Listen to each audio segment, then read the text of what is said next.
एखन एकटा नचारी सुना रहल छी, सबगोटा सुनब, लाइक शेयर सब्सक्राइब अवश्य कऽ देबै। धन्यवाद। जय मिथिला, जय मैथिली।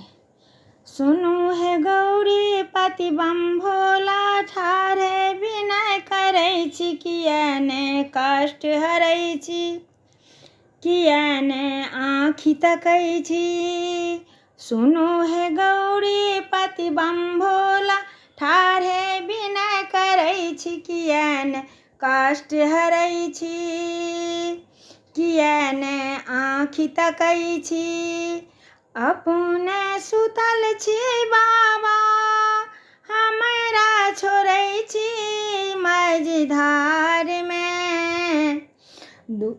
दुखसँ बेकल छी हमे, घूमि रहल छी संसारमे।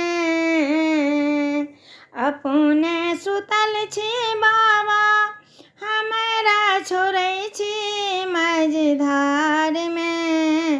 दुखसँ बेकल छी हमे, घूमि रहल छी संसारमे। डूबि रहल छी बीच भंवरमे, शरण शरण मंगै छी, किया ने कष्ट हरै छी, किया ने आँखि तकै छी।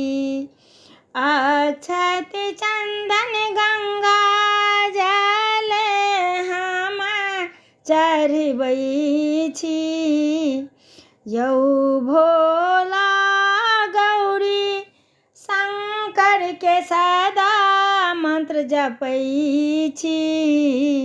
यौ भोला गौरी शंकर के मंत्र सदा हम जपै छी। शिव शक्ति आराधना के मंत्र सदा हम जपै छी। शिव शक्ति आराधना के मंत्र सदा हम जपै छी।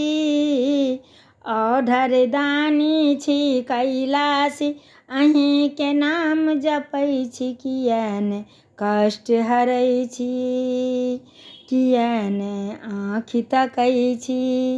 सुनू हे उमापति शिव शंकर कहबै छी, विद्यापति के उगना, विद्यापति के उगना, भांग पीसना कहबै छी।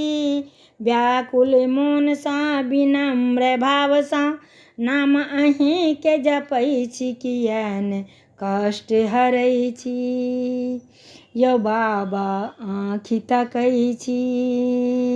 सुनू हे गौरी पति बम भोला, ठाढ़े विनय करै छी, किया ने कष्ट हरै छी, किया ने आँखि तकै छी।